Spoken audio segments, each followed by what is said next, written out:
I'm Marina and I'm a professional film photographer and the founder of IFWEFILM. And this is the first video of a series of 3 called the Best Analog Photography Guide for Beginners, in which I'm going to explain the basics that you need to know to start film photography. But one thing.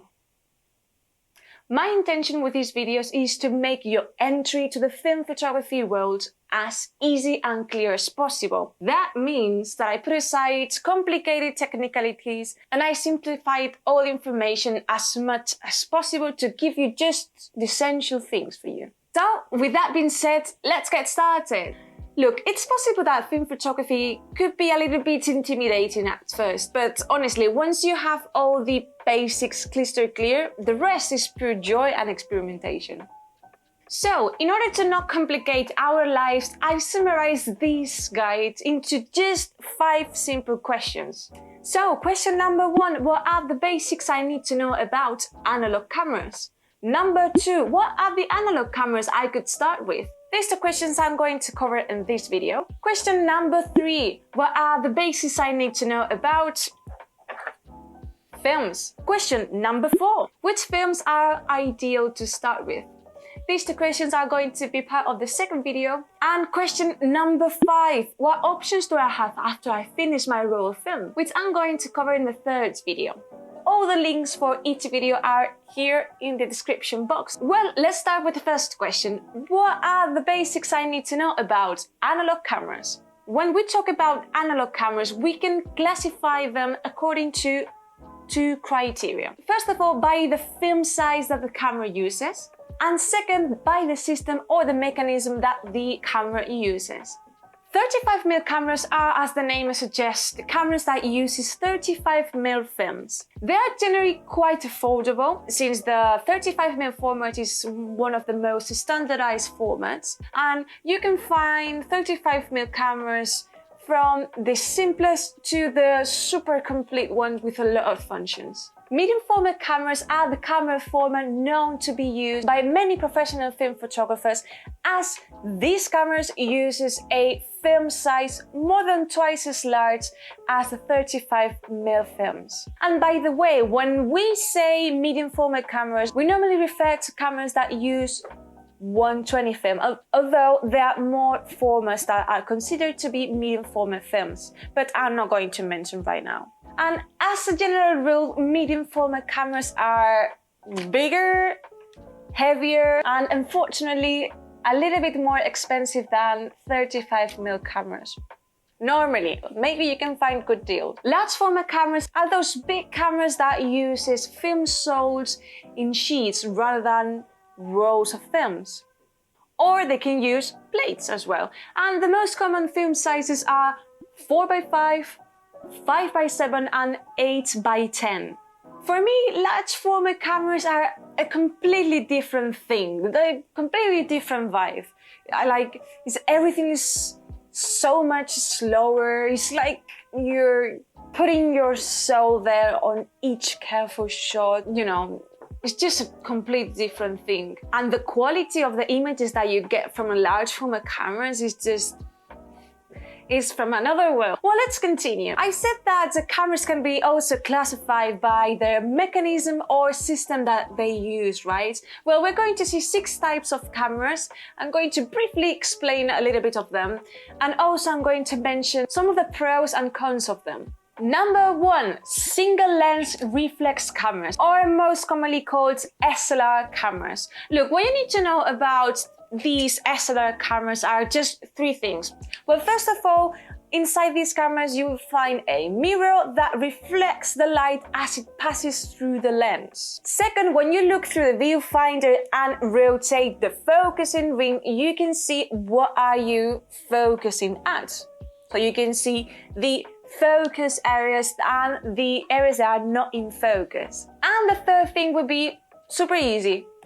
With SLR cameras, you can change the lenses. The good things about SLR cameras is that you can find SLR cameras for a very decent, cheap price. And also they are the type of cameras that I always recommend to beginners who wants to start exposing manually their photographs. The cons of SLR cameras will be that they're not compact and quieter than other types of cameras, and also they are not that good cameras for long exposure, since the mirror that is inside this camera always will black out viewfinder. Camera number 2, twin lens reflex cameras, or most commonly used TLR cameras. Well, first of all, TLR cameras have 2 twin lenses with the same focal length. The upper lens is the one that offers the image to the viewfinder, and the lower lens is the one that takes the photo, since inside this lens we find the shutter and the aperture. Let's talk about the good things about TLR cameras. Since the TLR's shutter are built within one of the lenses, they are much quieter and less likely to be affected by the internal camera shake. You know, if you remember, the SLR cameras have a mirror inside. Well, these ones, they don't have that mirror that takes the photo. That's why we don't have that risk of blurring our images when taking photographs. Then the cons will be that the image that you see through the viewfinder is reversed, which means that left and right are reversed. That's why it usually takes a little bit to get used to when framing. And also they're a little bit inconvenient cameras when you want to take a photograph where the subject is above your chest. Imagine, you probably need a tripod for that. Number 3, range viewfinder cameras. The main thing about range viewfinder cameras is the focusing method. First of all, unlike SLR cameras, the image that we see through the viewfinder doesn't come directly through the lens, but rather through an optical viewfinder. Then next to the optical viewfinder, there is another component that, by means of an internal mirror, generates a double image superimposed in the viewfinder. If I explain it like this, could sound a little bit complicated, but it's super easy to understand actually. Look, when you see through the viewfinder of these range viewfinder cameras, you will see basically 3 things.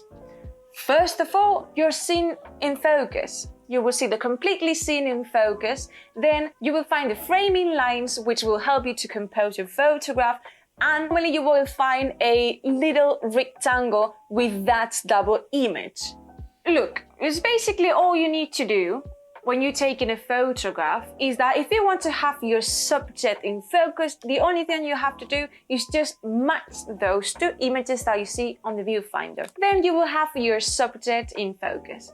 Now let's talk about the pros and cons. The pros of this camera is that they are much lighter, compact and quieter than SLR cameras, and also as they don't have an internal mirror, they are really good to work with slow shutter speeds. Cons: you won't be able to see through the viewfinder the parts that are in focus and the parts that are not in focus like the SLR cameras. There's another thing to keep in mind when composing your photograph with these cameras is that there is a difference between what we see through the viewfinder and what actually the lens is seeing, which is commonly called the parallax error.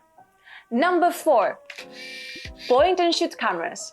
These type of cameras are perhaps the easiest cameras to get into 35mm photography. They're super compact and most of them, they have automatic function that will choose the exposure parameters for you. And these cameras are, as the name suggests, just literally point and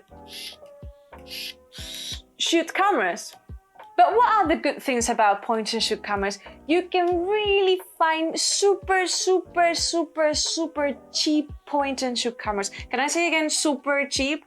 Super. They're super easy to load film, and this is super important. Point and shoot cameras are the best replacement for disposable cameras.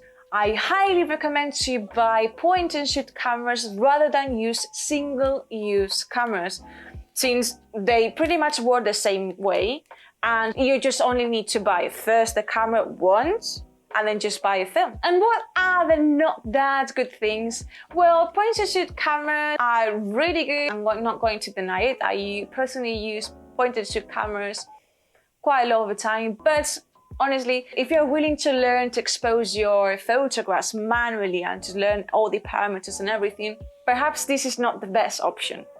Number 5, instant cameras. I'm sure you know what's an instant camera, but just in case. Instant cameras captures images onto individual copies of photographic paper instantly, and you can see the colors in direct positive.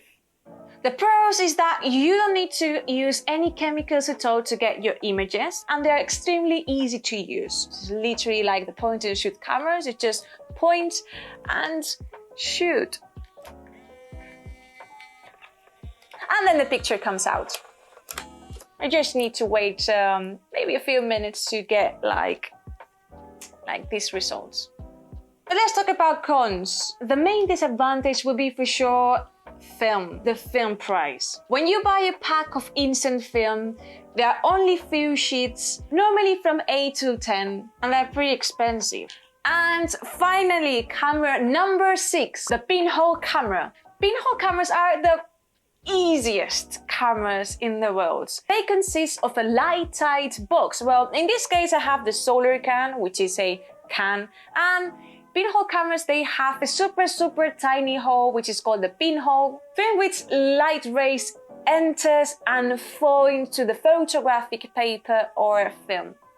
Well, as I said before, there are many other cameras that I could have mentioned, but I think that for now this is quite a large amount of information, don't you think? Now, what I really want you to do is the following exercise. So, especially when you're starting film photography, when you have in front of you a film camera, I need you to identify 2 things. First of all, what is the film that the camera uses? And second, what type of camera it is? For example, I have here a TLR camera, but this camera uses a 120 film. So in this case will be a medium format camera TLR. But what about this one? This one is an SLR that uses a 35mm film. This is a really good exercise for you when, for example, you're buying a new camera, you just go to eBay or you just go to the charity shop. It's just a reference for you, basically. I think we arrived to that question that probably you're being interested. What are the cameras I could start with? Because we have so many. If you want to learn how to manually expose your photographs and learn how to use different parameters, how to use the different functions of your camera, in my opinion, the best option to start with will be with an SLR camera. Now, since I know that you could potentially get lost into the ocean of cameras that you can find on eBay, charity shops, or whatever, these cameras are in this list because they are simple to use, but they have the functions to manually expose your photographs and also friendly with your budget. Here are the names that are considered to be the best film cameras for beginners. Pentax ME Super, Pentax K1000, Canon AE1, Nikon FM, Minolta X700, Vivitar V3000, Yashica FR, and the Olympus OM2. Well, we just arrived at the final of this first video, and I really hope from the bottom of my heart that now you have a better idea of what analog cameras are in the world and which cameras I recommend to start with. If you have any questions at all, any doubts, or you'd like to add a film camera that is good for beginners as well, please go ahead and leave us a comment here. Well, so I see you in the next video. Bye bye! Bye bye! Come on, let's go and click the bell. Come on. Bye bye! I'll see you there.